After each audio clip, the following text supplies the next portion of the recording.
Hello guys, చాలా మంది training institute find out చేయడంలో చాలా ప్రాబ్లమ్స్ ఫేస్ చేస్తారనమాట. అంటే ఒక సాఫ్ట్వేర్ కోర్స్ నేర్చుకోవాలి అని అనుకున్నప్పుడు ఏ ట్రైనింగ్ ఇన్స్టిట్యూట్ బాగుంటుంది, ఎక్కడ ట్రైనర్ బాగుంటాడు, సో అక్కడ ప్రాజెక్ట్ పైన ఏమన్నా టాస్క్లు ఇస్తారా లేదా, సో చాలా చాలా డౌట్స్ ఉంటాయి అనమాట. కానీ మనం ఎక్కువగా ఫోకస్ చేసేది దేనిపైన అని అంటే ఎగ్జాంపుల్ మీరు ఒక జావా పైన సెర్చ్ చేస్తున్నారు. జావా పైన సెర్చ్ చేస్తున్నప్పుడు ఎగ్జాంపుల్ మీరు కేపీహెచ్బిలోనో ఎక్కడనో ట్రైనింగ్ తీసుకోవాలని చెప్పేసి అనుకుంటున్నారు. సో మీరు ఏం చేస్తారు, full stock Java training institute in KPHB అని చెప్పేసి గూగుల్ సెర్చ్ చేస్తారు. గూగుల్ సెర్చ్ చేసిన తర్వాత ఒక 5 ట్రైనింగ్ ఇన్స్టిట్యూట్ టాప్ 5 లో ఏవైతే వస్తాయో ఆ టాప్ 5 లో ఉన్న వాటికి కాల్ చేస్తాం. సో మనం ఇక్కడ చాలా రకాల డౌట్స్ ఉంటాయి, కానీ మనం ఎక్కువ ఫోకస్ చేసేది దేనిపైన అని అంటే ఫీజ్ అండ్ ప్లేస్మెంట్స్ అన్నమాట. ఈ రెండింటిపైన ఎక్కువ మనం ఫోకస్ చేస్తాం.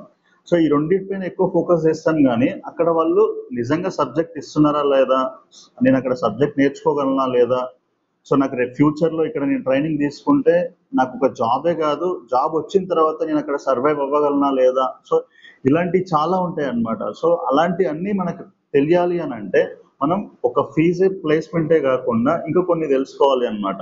అంటే ఆ ఇన్స్టిట్యూట్ లో వాళ్ళు ఎంత మందితో బ్యాచ్ రన్ చేస్తున్నారు. ఇప్పుడు 100-150 మెంబర్స్ తో బ్యాచ్ రన్ చేస్తారు.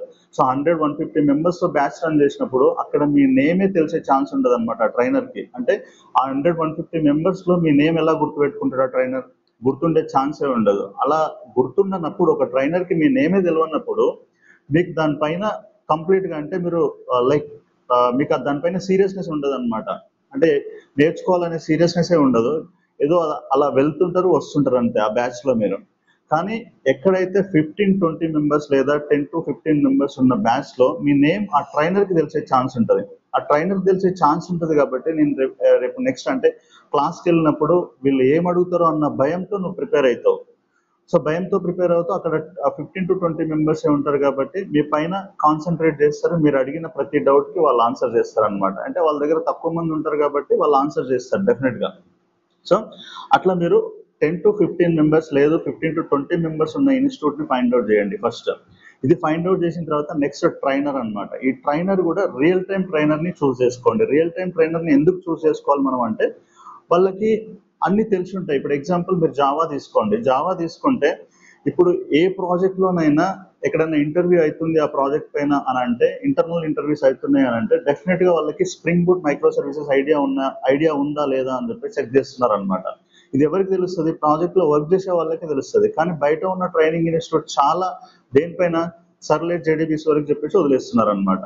అంటే మళ్ళీ మీరు ఆ ట్రైనింగ్ అక్కడ కంప్లీట్ అయిపోయిన తర్వాత మళ్ళీ ప్రాజెక్ట్ రిక్వైర్మెంట్ ప్రకారం ఆర్ ఇంటర్వ్యూ వైజ్ గా దానికి ఉన్న రిక్వైర్మెంట్ ప్రకారం జాబ్ డిస్క్రిప్షన్ ప్రకారం మళ్ళీ మనం స్ప్రింగ్ బూట్ మైక్రో సర్వీసెస్ ఇంకో దగ్గర నేర్చుకోవాల్సి వస్తుంది ఇక్కడ.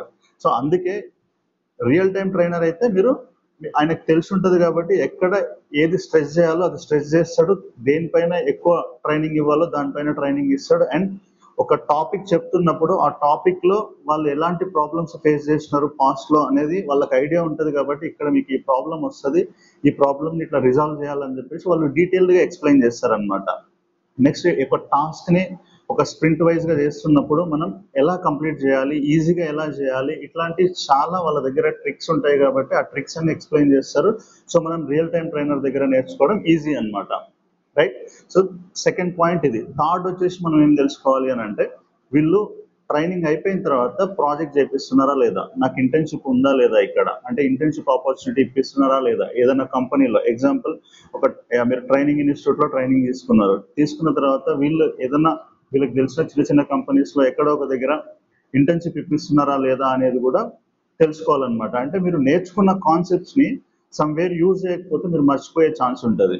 అంటే ఎక్కడో ఒక ప్రాజెక్ట్ లో యూజ్ చేయకపోతే మీరు మర్చిపోతారు. సో ఆ నేర్చుకున్న కాన్సెప్ట్ ని మీరు ప్రాజెక్ట్ లో యూజ్ చేస్తూ జాబ్ ట్రై చేయండి. ప్రాజెక్ట్ లో యూజ్ చేస్తూ జాబ్ ట్రై చేస్తే ఏంటి అని అంటే మీరు ఆల్రెడీ నేర్చుకున్నారు, ఆ కాన్సెప్ట్ పైన మీకు కొంత ఐడియా ఉంది, ఆ ఐడియాతో పాటు మీరు ప్రాక్టికల్ గా యూజ్ చేస్తున్నారు కాబట్టి ఇంకా డెప్త్ గా తెలుసుకునే ఛాన్స్ ఉంటుంది అనమాట.